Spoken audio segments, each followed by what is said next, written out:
समय कभी रुकता नहीं है। ये बात दूसरी है कि घड़ी में सेल ही चूक जाए, चाबी न भरी हो। सच यह है कि एक बार चल पड़ी तो चलती रहती है।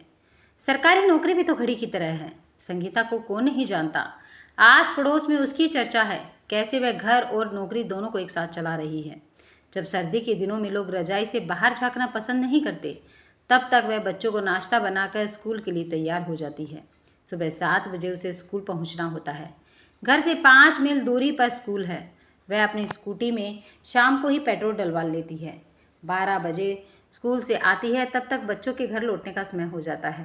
वह आते ही किचन में लंच की तैयारी में लग जाती है। सुभाष को भी समय पर जाना है। उसकी फैक्ट्री की नौकरी है। पारी बदलती रहती है। कभी तो उसका काम बढ़ जाता है, कभी घट जाता है, पर वह उफ नहीं करती। हमेशा मुस्कुरा कर बाहर खड़ी, कभी बच्चों का इंतजार करती है तो कभी पति का। पर उस दिन तो खड़ी की खड़ी रह गई। स्कूल में सबको पता था कि उसका रिजल्ट क्यों अच्छा रहता है। सब जगह उसकी ही तारीफ हो रही थी, पर न जाने क्यों कौन सी हवा बही जिसने उसकी शान जिंदगी में हलचल पैदा कर दी। उसे नहीं पता लगा कि अचानक क्यों उसका तबादला घर से 50 मील दूर गांव काशिमपुरा में हो गया है। पर क्यों?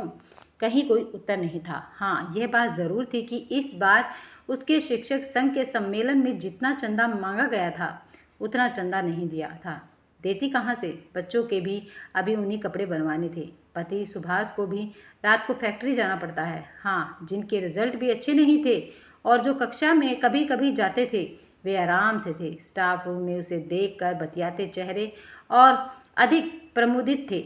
आप रमेश जी से बात कर लें, माथुर साहब ने कहा। कौन रमेश जी? वे चंद्रसेन जी के खास आदमी। चंद्रसेन? हाँ, वे शिक्षाविद जो हमारे स्कूल के कार्यक्रम में मुख्य अतिथि बनकर आए थे। क्या वह चौंक गई, साथ ही सोच में डूब गई। वह सफ़ेद मूंछों वाला चेहरा और उसके भीतर से झांकती भेड़ी जैसी आंखें वह अब तक नहीं भूल पाई थी। कार्यक्रम के दौरान मानो वे उसका ही पीछा करती रही। कार्यक्रम के बाद रमेश ने ही उनसे उनका परिचय कराया था। सर, यह संगीता जी हैं, इस विद्यालय की श्रेष्ठ शिक्षिका। इन्हें पुरस्कृत भी किया जा चुका है। आपकी कृपा हो जाए तो घर के पास आ जाए। हाँ हाँ, क्यों नहीं, लिस्ट निकलने वाली है, आप याद दिला देना, उन्होंने मुस्कुराते हुए कहा था। आप तो सुभाष जी की पत्नी है ना? हाँ, वह सहज होते हुए बोली। वही तो मैं इतनी देर से सोच रहा था। हम और सुभाष जी एक ही गली में रहते थे। मैं तो अभी तक वही हूँ, पर उनका मकान बदल गया है। वे नए ज़माने के आदमी हैं, नए शहर में चले गए हैं। तो तबादला इसी चंद्रसेन ने कराया है। वह बड़बड़ाई। रात को सुभाष ने जब यह सुना तो घबरा गया। इस रमेश ने यह कहाँ की दुश्मनी निकाली है? उसी ने तबादला करा दिया है। मुझसे 10,000 रुपये मांग रहा था, मैंने मना कर दिया। बोला चंद्रसेन ने कहलावाया है। वे पालीवाल जी के खास आदमी हैं। पालीवाल जी ने शिक्षा का काम उन्हीं को सौंप रखा है। पालीवाल जी मंत्री हैं, उनके पास इतना समय कहाँ है जो लिस्ट चंद्रसेन बना देते हैं। वे उसे फाइल कराकर आगे भेज देते हैं। उनका कहाँ आज तक रुका नहीं है। चंद्रसेन हमारे मोहल्ले में खेल प्रशिक्षक लगा था, आज वह पेंशनर बन के शिक्षाविद हो गया है। इस शिक्षा विभाग वालों की भी बुद्धि फूट गई है, जो उसे सिर पर बिठाए फिरते हैं। तो क्या करे? जहाँ पालीवाल जी जैसे मंत्री होंगे, वहाँ ऐसे ही झूठ भैये होंगे। अब भगत जी आज़ाद तो पैदा होने वाले नहीं, तो तुम जाओ वही गांव में जाकर रहो। वह हंसते हुए बोला। और तुम? मेरा क्या है, या तो नौकरी करो या छोड़ो। ख्याल नौकरी का नहीं है, बच्चों की पढ़ाई का है। वही तो मैं सोच रहा हूँ, वह बोला। हाँ, रमेश का ही फ़ोन था। वह मोबाइल पर कह रहा था, चंद्रसेन जी ने याद किया है, जाकर मिल लो। हो सकता है तुम्हारा तबादला रुक जाए। अभी तुम्हारी पोस्ट पर हंसा त्यागी आई है, उसने 50,000 रुपये खर्च किए हैं। वह तो तुम्हारी पुरानी जान पहचान है, बात संभल सकती है। हाँ, सुभाष को मत बताना, उसकी पुरानी दुश्मनी है क्या? हाँ, पर मुझे तो बताया नहीं। अच्छा किया नहीं बताया, उसने मोबाइल बंद कर दिया था। संगीता अवाक थी। वह मुझसे क्या चाहता है?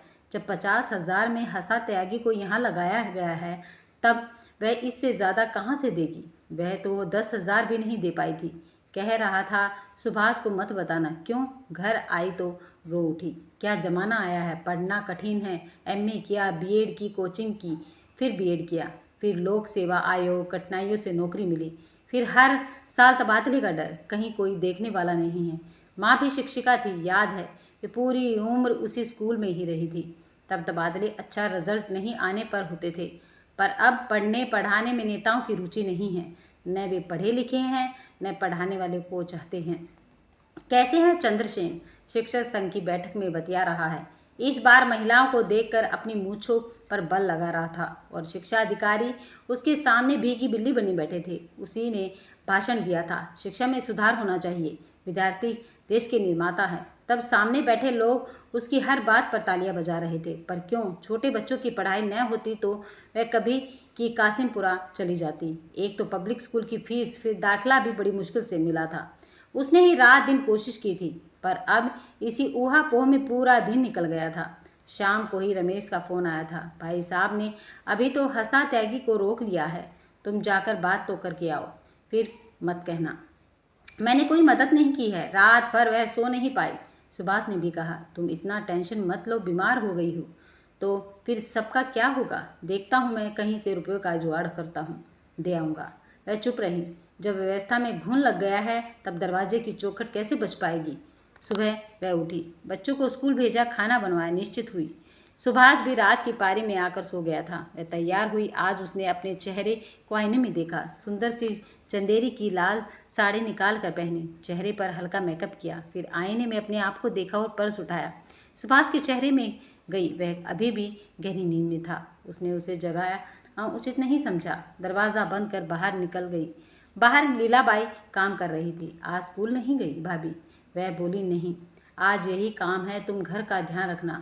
साहब तो सो रही हैं। वह बोली, श्यामपुरा की सड़कों से वह परिचित थी, शादी होकर यही तो आई थी। सुभाष के पिता डाक बंगले के प्रभारी थे। यही नाजिम साहब की हवेली के पास उनका घर था। तब उसने पहली बार चंद्रसेन को देखा था। वह सुभाष के साथ कभी कभी घर आया करता था। सुभाष ने ही बताया था कि वह किसी स्कूल में शिक्षक है। वह सुभाष के साथ स्कूल में पढ़ा था। उसके पिता कभी नाजिम साहब के साथ रहे थे, रेवेन्यू में थे। उनका बड़ा सा मकान था। जब वह श्यामपुरा की गली में पहुंची तो सामने बैठा पनवाड़ी उसे देखकर चौंक गया। भाभी जी आप? हाँ, आप तो वर्षों बाद इधर आई हैं। हाँ, यहाँ कहाँ जाना है? बस जरा काम है। वह उसे पीछा छुड़ाते हुए बोली। नीम के नीचे वह रुकी, फिर आगे बढ़कर उसने हवेली की तरफ बड़े दरवाजे के पास जहाँ चंद्रसेन की तख्ती लगी थी घंटी बजाई। थोड़ी देर प्रतीक्षा की, पर कोई आहट नहीं थी। तब दूसरी बार घंटी बजाई। ऊपर बालकनी से कोई झांका। वह चंद्रसेन ही था। हाँ, आ जाओ, ऊपर आ जाओ। दरवाज़ा खुला। उसकी आंखें चौंधिया गई, चेहरे पर कुटिल मुस्कुराहट आ गई थी। वह अपनी डाई की गई मूंछों पर ताव दे रहा था। ऊपर और कोई नहीं था। चंद्रसेन की पत्नी का पहले ही देहांत हो चुका था। एक बार तो वह झिझकी, फिर होठों को दांतों से इतनी जोर से दबा दिया कि खून छलक आया था। जीने में चढ़ती हुई वह मानो नीम बेहोशी में चली जा रही थी। सीढ़ियाँ उसे जलती हुई धधकती अंगारों की सिकड़ी सी लग रही थी, पर वह शांत थी। आ ओ, एक खनकती आवाज़ ने उसका स्वागत किया। आपने मुझे याद किया? वह शांत स्वर में बोली थी। हाँ, आप तो हमारी भाभी हैं। देवर और भाभी का बहुत पुराना रिश्ता होता है। वह बोला। संगीता चुप हो गई। उसने इशारा किया, वह बैठ गई। हंसा त्यागी को तो अभी ज्वाइन करने से रोक दिया है, वह भी आ गई थी। पर तुम्हारी बात और है। मैंने तो तुम्हें जब पहली बार देखा था तभी से घायल हो गया था। तबादला जहाँ चाहो वह करा दूंगा, मंत्री जी अपने ही हैं। वह बात करता करता उसके पास खिसक आया था। उसने हाथ को हल्की गोलाई में घुमाया। अब उसका हाथ उसके वक्ष तक खिसक आया था, पर वह शांत थी। वह अचानक उठकर खड़ा हुआ और झटके से दीवान की तरफ उसे खींचा। वह खींचती चली गई। सुभाष ने तुम्हें क्या दिया होगा? वह तो मेरे साथ पढ़ा है, ढीला सा, और तुम बहुत सुंदर हो। वह चुप रही। उसने फिर अपनी मूंछों पर ताव दिया और मजबूत पकड़ के साथ उसे अपनी बाहों में लेना चाहा। पर तब तक संगीता ने अचानक अपना हाथ साधा और मुक्का बनाते हुए उसकी जांघों के बीच में जोरदार प्रहार किया। बरसों के बाद जूडो क्लास की सेक प्रयोग में आ गई थी। अरे मार डालेगी मुझे हराम, वह चीखा। उसकी मजबूत कलाई की पकड़ ढीली पड़ चुकी थी।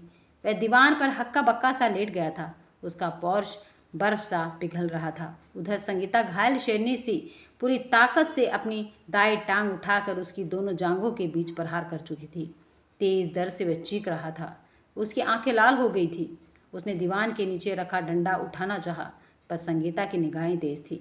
वह झपटी। उसने डंडा छीना और उसकी जांघों के बीच में दनादन प्रहार करती रही। बचाओ बचाओ, वह चीख रहा था। लेकर तबादले मंत्री के चमचे। पैसा चाहता है, मेरी देह चाहता है।